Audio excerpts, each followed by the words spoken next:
Baik, selamat pagi 107,7 FM, Jalan Sepajaya Mahe Suara Samudra. Gimana kabar Anda di pagi hari ini? Mudah-mudahan kita semua dalam keadaan sehat walafiat. Dan Jajamers, hari ini di edisi hari Senin, tepatnya di tanggal 20 Oktober, saya Larius hadir kembali di tengah ruang dengar Anda. Dan narasumber kita juga sudah hadir bersama kita di hari ini. Kayaknya jauh-jauh datang ya dari Puncak Bogor ya. Tapi nanti kita akan berkenalan dengan narasumber kita hari ini yang sudah hadir bersama kita di Radio Jalan Sepajaya Mahe. Kita akan sapa dulu. Selamat pagi, Pak Sugeng. Selamat pagi, Mbak Iin. Gimana nih kabarnya kabar? pagi hari ini? Baik ya. Perjalanan lumayan jauh dari Puncak Bogor ya? Puncak, dari Puncak. Kebetulan Bogor. di arahnya ke Puncak, tapi belum sampai ke Puncak. Sampai masih ke Puncak. Di Megamendungnya. Oke, karena memang kantornya ada di sana ya? Iya, kebetulan baik. Kantor di sana. Baik, dan Jajamers, narasumber kita hari ini ada Mayor Marinir Sugeng Rianto, di mana beliau sehari-hari menjabat sebagai Kasubsi Rahkim. Dan jauh-jauh datang dari karena berkantor di Puncak Bogor sana, jadi hadir bersama kita hari ini untuk memberikan informasi tentang seperti apa sih Balur Jalbar ini. Tapi juga kami menanyakan juga nih Pak Sugeng, ini Kasubsi Rahkim ini apa ini? Kepanjangannya apa nih? Kepala Sub Pengerahan Pemukim. Oke, berarti pengerahan pemukim. Ya. Baik. Dan Jajamers, bersama di hari ini kita akan obrolin tentang Balur Jalbar, bagaimana dengan organisasinya, dan sampai dengan sesuai nanti dengan narasumber kita nih, pengarahan pemukiman.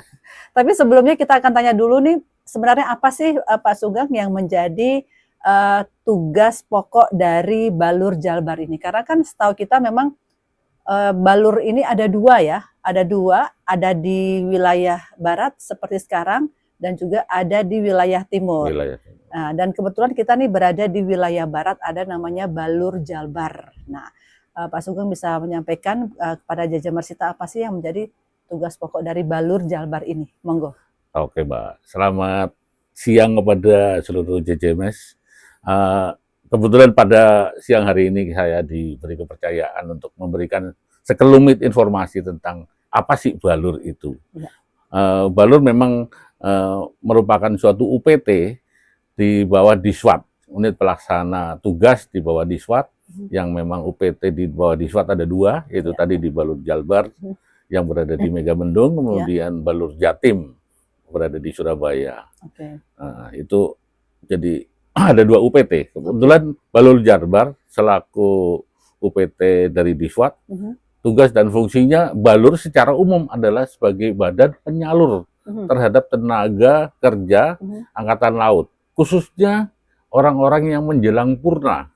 Nah, jadi sebagai mungkin di dalam pembinaan personil itu kan ada penggunaan personil, ada perawatan personil, ada pemisahan personil. Jadi salah satu fungsi di perawatan personil yaitu di menjelang pemisahan penggunaan personil. Disitulah fungsi Balur sebagai penyelenggara membekali atau mewadahi para personil-personil khususnya yang sudah mau purna. Jadi membekali di saat nanti mereka sudah purna tugas, dia punya kesibukan atau punya kegiatan yang dapat menghasilkan atau bisa membuat mereka hidupnya lebih sejahtera. Gitu. Itu tugas pokok Balur ya. Jadi sebetulnya tugas pokok Balur cukup sosial, karena akan mewadahi orang-orang yang menjelang pensiun. Jadi di saat nanti beliau-beliau pada pensiun sudah enjoy dengan kehidupannya, karena punya kemampuan yang mungkin dibekali oleh Balur. Jadi Angkatan Laut ini kalau kita bisa bilang tidak hanya pada masa aktif ya, personilnya ini diberikan kesejahteraan, bahkan sampai purna pun ya diurus oleh negara begitu. Dalam hal ini TNI AL begitu ya. Jadi memang benar-benar nih TNI Angkatan Laut ini mewadahi begitu ya, mewadahi para yang dari aktif yang kemudian mereka menjadi purna, sehingga mereka pada saat purna mereka lebih mandiri begitu ya. Lebih mandiri, betul. Baik. Nah, kemudian tadi itu menjadi tugas pokok dari Balur Jalbar ini sendiri. Kemudian kalau kita lihat di Balur ini sendiri tentu punya organisasi begitu ya Pak Sugeng ya. Ya. Organisasi ini mungkin bisa dijelaskan kepada JJMers kita seperti apa organisasinya? Baik untuk JJMers yang setia pada kali ini mungkin untuk organisasi secara struktural sih sebetulnya hampir-hampir Sama ya? hampir-hampir sama Baik. ya. Di antaranya karena di struktur organisasi Balur itu pertama ada Kabalur, kemudian ada Kasimin, ada Kasikim, Iya. ada Kasilabja. Nah, ini yang lebih mungkin levelnya sebetulnya tingkat Kasi, tapi termasuk dia UPT sendiri di bawahnya Balur, yaitu Kakimal, Kakimal, Kepala Pemukim Angkatan Laut, yang posisi berada di kalau untuk Balur Jalbar, Kimal itu ada di Kota Bumi, Lampung Utara. Nah, jadi organisasinya simpel saja seperti itu sebetulnya gitu. Ya. Nggak terlalu banyak. Gitu. Iya. Berarti kalau kita lihat dari organisasi ini sepertinya tadi kalau kita lihat yang di lapangan ya, yang bermain di lapangan ini ada 3 Kasi. Ada begitu 3, ya. iya. Ada Kasilabja, Kasilabja, Kasikim, dan sama Kakimal. Kakimal. Nah mungkin kita kalau lebih selainnya kan ada di staff gitu ya. Nah ini kok Kasilabja sendiri ini mungkin Pak Sugeng bisa menyampaikan ke JJMers kita seperti apa sih Kasilabja ini mungkin fungsinya dan lain sebagainya pada JJMers kita. Oke. Kaitannya dengan tadi fungsi sosial dari Balur Jalbar sendiri ya. Karena memang kita mewadahi orang-orang yang mau purna, domainnya adalah di Kasilabja. Karena Kasilabja adalah dia menyiapkan lapangan kerja atau membekali suatu keterampilan yang nantinya akan dikuasai oleh para personel-personel yang mau purna. Jadi Kasilabja punya fungsi tugas diantaranya dia menyiapkan backdrum, kemudian menyiapkan lapangan kerja dengan koordinasi pihak-pihak luar. Tapi untuk saat ini yang lebih domain adalah menyiapkan bekal keterampilan. Bekal keterampilan karena lebih mengarah peminatnya sepertinya seperti itu dari para orang-orang yang sudah mau purna. Bahkan yang sebelum masih jauh waktunya mau purna, kadang-kadang masih ada juga yang minat. Oh saya ikut backdrum ini dong, saya ikut ini, gitu kan? Karena dengan melihat mendengar dari orang-orang yang sudah pernah ikut backdrum, dia ikut tertarik gitu. Jadi backdrum ini dari ini kan persiapan sebelum purna ya, buat bekal mereka lah begitu. Ini kan peminatnya banyak ya. Mungkin info yang saya dengar bahkan mungkin kuotanya sekian, akhirnya ditambah jadi sekian banyak begitu. Nah ini memang rutin dilaksanakan atau bagaimana ini? Nah, kalau untuk backdrum sendiri itu menjadikan suatu program rutin. Jadi dalam 1 tahun kita bagi 4. Jadi per triwulan. Nah, kebetulan setiap triwulan kita ada 3 backdrum. Yang per item backdrum pesertanya kita batasi hanya 20 memang. Karena dari kemampuan anggaran yang ada, jadi setiap backdrum itu hanya 20. Jadi kalau dalam triwulan, 1 triwulan itu ada 3, berarti ada 60 peserta backdrum. Dalam setahun berarti ya? Kalau dalam setahun berarti ada 12. 12, karena per triwulan itu ada 3. Oh, oke. Jadi triwulan ada 3, begitu triwulan berikutnya 3 lagi. Jadi ada 12 backdrum keseluruhannya. Gitu. Nah, ini mungkin bisa disampaikan backdrumnya nih kira-kira dari sekian banyak backdrum nih yang lebih berminat kemana aja nih? Paling banyak peminatnya nih. Wah, ini dia. Urutan 1, 2, 3 ini. 1, 2, 3 aja ya. Kalau untuk backdrumnya sebetulnya kita bervariasi. Semuanya banyak peminat ya? Jadi karena ada backdrum tata boga, ada backdrum menjahit, ada backdrum pertanian, ada backdrum security, ya kan?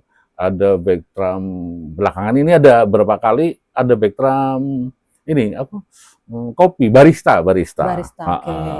Itu juga peminatnya banyak. Terus kemudian ada las listrik, ada otomotif roda 2, ada otomotif roda 4 ya. Bahkan belakangan juga tambah lagi karena memang sekarang lagi musim dengan konstruksi baja ringan. Nah, itu ada juga. Jadi menyesuaikan ya. Menyesuaikan kondisi keadaan ngetrennya sekarang apa gitu. Iya, baru gitu. Ini kan. Tapi yang masih tetap ngetren sampai saat ini ya memang diantaranya terutama security. Security itu banyak peminatnya. Karena security pun juga ada 3 level. pertama level Gada Pratama. Nah, kemudian level kedua Gada Madya. Nah, yang paling tinggi terakhir adalah Gada Utama. Nah, Gada Utama itu kemarin sampai dengan ada Laksamana bintang 1 pun ada peminatnya. Iya, karena mungkin buat persiapan mereka ya. Ketika Gitu. mungkin mereka sudah purna, mereka mungkin akan mungkin bekerja di luar atau bahkan mungkin bisa jadi membangun sendiri gitu, Iya. membangun wira swasta sendiri gitu. Kebetulan beliaunya yang ikut tersebut memang ternyata beliaunya punya yayasan. Oh, begitu. Yayasan di bidang security. Dan syarat utama harus memiliki sertifikat Gada Utama. Oke. Nah, itu. Jadi akhirnya mengikuti background itu. Harus mengikuti Ya. gitu. Tapi boleh nggak nih seandainya nih orang yang ikut Betram ini selain dari personil aktif ya, personil aktif baik militer ataupun PNS begitu, ya. Kalau keluarga yang mengikuti Betram ini boleh nggak? Nah, baik. Jadi tadi untuk peserta Betram ya, Iya. jadi kalau macam-macam Betram tadi sudah saya sampaikan cukup banyak dan berkembang dinamik dengan situasi di luar. Terus kemudian untuk peserta Betram sendiri, awalnya memang kita prioritaskan kepada personil yang mau purna. Iya. Nah, tapi dengan adanya masukan dari sekarang PPAL ya, itu kan. Betul. Nah, PPAL pun juga bisa dong, kan waktu dinas belum ada kesempatan. Akhirnya kita membuka juga kepada PPAL, orang-orang yang sudah pensiun. Jadi kita masukkan dalam peserta pengajuan dari PPAL. Jadi orang pensiun pun boleh. Jadi sudah purna pun boleh mengikuti Betram. Karena kan pada saat dinas dia belum ada kesempatan, mungkin dengan sibuknya suatu tugas yang ada di kantornya, hanya tidak bisa mengikuti. Ya apa salahnya kita wadai juga, kan termasuk harus yang kita fasilitasi lah. Mereka juga orang-orang dari AL juga, kan begitu. Baik, berarti kesimpulannya ketika sudah purna pun mereka masih bisa untuk mengikuti Betram ataupun bekal keterampilan ini ya. Baik, ini sangatnya menarik sekali nih Jajamers ya. Apalagi buat personil kita mungkin yang mau mendekati masa-masa purna, mereka bisa mencoba untuk mengikuti Betram sesuai dengan dengan passionnya mereka begitu ya. Mereka mungkin senangnya otomotif misalnya, jadi mereka bisa mengikuti Betram otomotif. Kemudian mungkin mereka passionnya bisa konstruksi, apalagi sekarang nih yang terbaru konstruksi baja ringan ya. Sama yang terbaru lagi ada barista. Karena memang ini kayaknya di mana-mana kalau barista nih sudah menjamur begitu.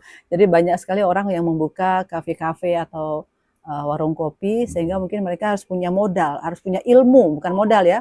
Maksudnya modal ilmu agar mereka bisa dengan adanya ilmu itu mereka bisa menerapkannya setelah nanti masa purna begitu. Akhirnya mereka bisa berwira swasta begitu ya. Iya, Mbak In. Baik, itu tadi tentang. Tapi gini Mbak In, sebelumnya Betram itu sendiri sekarang yang menjadi domain ya. Tadi Mbak In kan menanyakan yang menjadi rating tadi kan ya.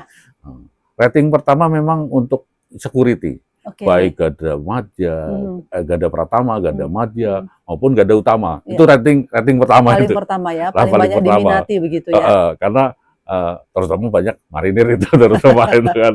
Tapi nggak menutup kemungkinan yang lain juga banyak juga. Karena memang peluang untuk itu lebih besar di luar. Kalau sekarang mempunyai sertifikasi. Kalau mungkin dulu nggak terlalu gitu kan. Karena sekarang harus memenuhi itu syarat paling utama ya, harus ada sertifikatnya. Iya, itu. Makanya jadi untuk Betram Security itu rating pertama. Rating pertama. Itu dalam setahun bisa berapa kali itu? Ataukah mungkin dibedakan karena memang ini peminatnya banyak sehingga mungkin seatnya ditambah, ataukah mungkin masa masa kursusnya bertambah atau gimana nih? Memang itu juga kita dinamika ya. Jadi tidak mesti kita sudah membuat suatu kurikulum dalam 1 tahun ini Betramnya TW1, TW2 ini. Tapi dengan situasional bisa kita juga akan berubah dan bertambah gitu kan. Kayak tahun kemarin gitu kan. Kita juga mengadakan security Gada Utama bahkan sampai 2 kali. Nah, itu dia. Dan jumlah personilnya juga kita tambah juga. Karena memang banyak peminatnya dan memang desakan dari para peserta, Iya. kalau bisa ada lagi dong, saya Iya. perlu gitu kan. Karena Sudah, jadi bahwa program yang sudah kita susun pun itu hanya sebagai acuan, tapi kita selalu memadai baik, antusiasme dan situasi yang memang diperlukan oleh personil. baik. Itu Untuk tadi tentang Labja ya, memang banyak sekali nih kegiatan dari apa tadi si Labja begitu ya. uh, Apalagi terutama tentang Backtrump. Jadi Backtrump. terus mengalir setiap tahun. Hmm. Kayaknya nanti saya mendaftar deh. Kalau sudah Boleh. pernah. Sekarang belum dulu. Kecantikan juga ada loh, Mbak, kecantikan lain. Persalonan begitu ya. Iya, Persalonan. Ini berarti tidak hanya untuk pria, untuk yang wanita juga ada. Salah ada satunya persalonan tadi. salon, tata boga. Nah, itu masak ya berarti masak ya. itu, Kemudian menjahit gitu kan. menjahit, oke. Jadi kalau memang kayak kemarin itu tata boga, itu antusiasme sekali. Bahkan dia sudah mengeser ke rekan-rekan yang lain. Wah, saya bisa kalau ada tata boga mau ikut lah gitu. Iya. Jadi Bagus tata banget. boga untuk ibu-ibunya, tata boga rating pertama. Rating pertama. Iya. Kalau Baik, kecantikan nomor 2, menjahit nomor 3 untuk yang ibu-ibunya ya. Iya. Kalau untuk yang mayoritas cowok itu memang pertama rating security, keduanya pertanian. Kalau ke pertanian kebetulan campur-campur nih. Iya. Ada peminatnya yang perempuan juga banyak juga. Oke. Nah, kalau pertanian ini dilaksanakan karena kan ini kan kantornya berada di daerah Megamendung ya. Mungkin pertanian ini nanti pelaksanaannya ya atau prakteknya ya. Apakah di sana atau mungkin di Jakarta atau bagaimana ini? Oh ya, khusus untuk pertanian kita bermitra dengan ini Balai Pelatihan yang ada di Jinagara. Nah, ada di Jinagara itu memang dia khusus di pertanian. Jadi kita sudah berapa kali ya, udah cukup lama sih bermitra di sana. Jadi kita nanti seluruh peserta kita bawa ke balai pelatihan di situ, semuanya nanti diakomodir di balai pelatihan itu untuk pertanian. Jadi untuk Backtrump pertanian ada di Megamendung. Nah, selain Backtrump pertanian, untuk Backtrump lainnya seperti tadi salon, konstruksi, otomotif dan sebagainya itu dilaksanakan di Jakarta atau di Megamendungnya sendiri ini? Kalau untuk yang selain yang itu, semuanya berada di kantor Balur di Megamendung. Karena kita juga sudah menyiapkan kelas-kelas sama fasilitas sarana pendukung, misalkan kayak otomotif, itu ada mesin yang untuk uji coba, motor juga sama, itu sudah ada kelasnya. Jadi kita hanya memang memanggil instruktur dari luar yang lebih mumpuni di bidangnya untuk memberikan pelajaran tersebut. Oh, berarti nggak bisa PP begitu ya? Atau bagaimana ini? Karena kalau sudah di sana berarti disiapkan sarana untuk tempat tinggal atau bagaimana ini? Kebetulan di sana meshingnya untuk saat ini terbatas. Waktu itu pernah kami usulkan juga waktu rapat dengan Slogal, dengan keadaan Balur saat ini yang menjadi kendala adalah meshing. Gitu. Waktu itu pernah bermitra dengan Lantamal. Di sana kan ada mesh Nirwana. Yaitu untuk solusi awal, kalau memang kita perlu meshing, ya kita koordinasi dengan Lantamal untuk meminjam mesh Nirwana sebagai meshingnya para peserta. Gitu. Baik. Berarti mungkin tetap disiapkan meskipun terbatas, kok yang lainnya mungkin bisa meminjam. Karena memang setahu saya di arah puncak itu banyak mes angkatan laut ya. Iya, betul. Ada beberapa tempat mes angkatan laut yang tersebar di sekitarnya begitu ya. Betul. Jadi mungkin bisa menggunakan itu. Bisa menggunakan itu, Mbak. Baik, itu masih di Silabja ya, Pak Sugeng ya. Nanti kita akan bincang-bincang lagi. Tentunya kita berikut saja kita akan dengarkan sebuah lagu untuk Jajamers kita. Dan yang pasti juga buat Jajamers, bagi Anda hari ini yang tidak dapat mendengarkan siaran kami langsung di 107,7 FM. Anda juga bisa melihatnya di kanal YouTube kami di Radio JJM. Dan jangan lupa untuk like, subscribe, dan tekan loncengnya. Agar kami bisa, Anda juga tidak ketinggalan dengan video-video terbaru dari kami. Dan jangan kemana-mana, tetap sama kami di 107,7 FM. Kita dengarkan beberapa buah lagu di pagi hari ini. Nanti akan kita sambung kembali. Jangan kemana-mana.